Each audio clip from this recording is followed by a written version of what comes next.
time once again. We are back. Ladies and gentlemen, the channel is here for you.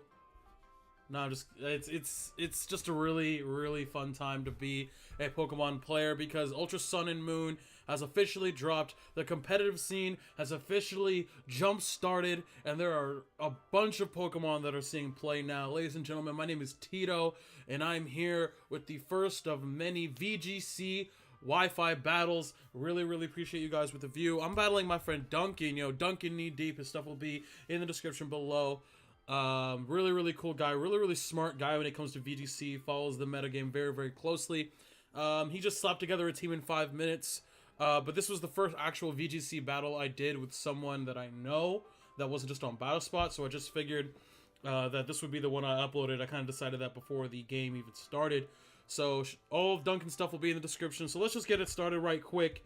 Ladies and gentlemen, I am really excited. There are a bunch of cool Pokemon that I've actually never been able to use competitively, because they were never in the format when I was playing. I kind of took a 2-year break.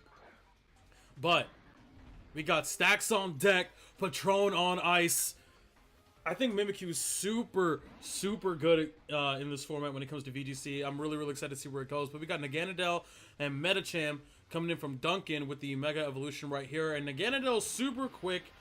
Lots of damage, but Medicham actually a Pokemon I'm not particularly familiar with when it comes to VGC. I did see a little bit of play back in 2014 when I was playing as a counter to Kangaskhan. However, I wasn't really expecting this to be the thing in VGC 2018, but it's going to get the Sludge Bomb on my Mimikyu, and he's going to pop that Disguise as well as get the Poison, which, to be honest, it doesn't really matter. I built my Mimikyu extremely bulky, as you guys are you're going to see here.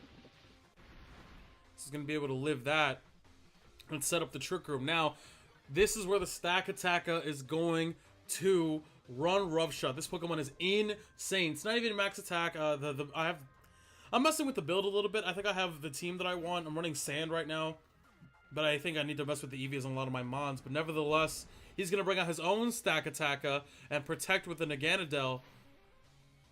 A very defensive play, trying to get that boy out of there, but I'm going to go for the Gyro Ball strictly on that slot. I'm going to get good I was going to get good damage on the Medicham, but nevertheless, he's brought in that extremely bulky Stack Attacker. And the Destiny Bond. I'm running Destiny Bond right now. I actually end up really liking it, but I don't think it fits this team. But I do think Destiny Bond does have a place. It's an easy way to get rid of Stack Attacker. Especially since it's going to be spamming Rock Slide. You're going to be sending a lot of Rock Slide this format, more so than I think ever before, because Stack Attacker, Landorus, Garchomp, Tyranitar. But yeah, if you guys notice, that is, your eyes do not deceive you. That is not only Ally Switch, but that is Stealth Rocks. Again, this is a team that I was just messing around with stuff, so he's running Ally Switch, swap moves, or excuse me, swap positions on the board right there, so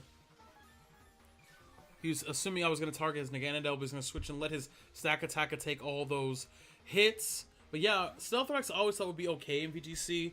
It's definitely not the best, as good as it is in singles, but it's something that I think should be at least considered, considering the amount of switching that used to go on, especially in 2017. But he's going to go for the Wide Guard here. Wide Guard, an incredibly strong move, getting a pretty significant buff with this with the game release. And when it comes to Z moves, if you guys don't know what I'm talking about, if you Wide Guard and your opponent uses a Z move on your partner, they still take the reduced damage. So which I think is really cool.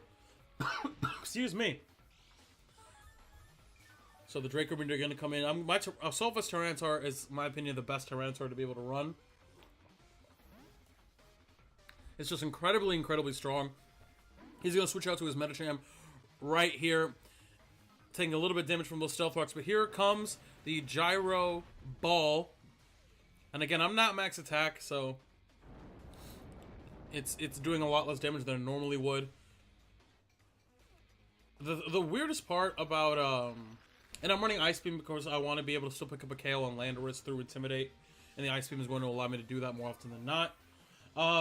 The thing that I really like, I think is very interesting about Stack Attacker is the fact that, like, his defense is so good.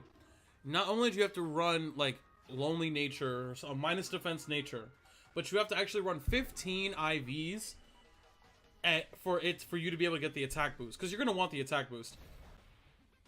So he thought I was gonna switch there. Wasn't really thinking about it too much.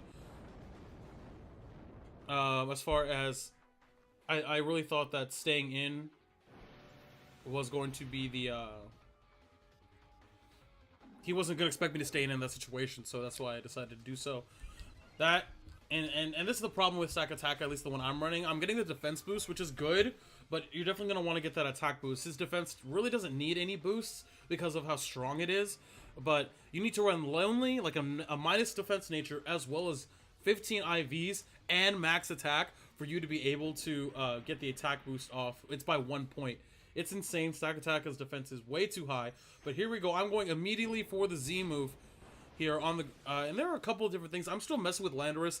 I'm not super familiar with this Pokemon. Obviously, you know, I know Landorus. I know its basic move pool, but I never really got a chance to competitively play with it. I skipped a lot of the formats in which he was really in the metagame, so I actually never played with it competitively in VGC. So I was able to pick up the KO there. I actually went for the Stack Attacker because I wasn't necessarily sure if it was going to be able to pick up the KO. I wanted to see how much damage it was going to do on the Stack Attacker, but I ended up getting the KO on the Como-O, which got a huge buff with its Z move on the Clanging Scales, but he's not going to be able to see that this game. I'm in a pretty good position here, but he's got two Pokemon here, and Duncan decides to go ahead and he understands. I had Tyranitar in the back, I had Landorus and Stack Attacker, and Naganadel. One of the things that it really struggles against is Stack Attacker. He can't really do anything to it as far as this move pool that it usually runs. It runs like Poison Jet or Sludge Bomb, Thunderbolt. It has Dark Pulse. It also has Draco Meteor. So it doesn't really have anything that can really effectively hit my Stack Attacker, especially in the sand. But that's gonna be it. Like I said, Duncan just slapped his team together, so I'm not reading too much into this battle. It was just a really fun thing. We were both trying to test out stuff. And I look forward to battling Duncan again once we both have a way better grasp on not only the meta, but how to play with all these new Pokemon and all these new access to moves and stuff like that. So good stuff to Duncan. His stuff will be in the description below. I really, really appreciate you guys. All the VGC stuff will be coming through the channel. Maybe even some OU stuff because I'm learning that as well. But expect videos, battle videos, at least weekly, possibly 2 times a week, starting this week. I hope you guys had a great Thanksgiving, and I will see you next time. We are out. I'm done. Adios.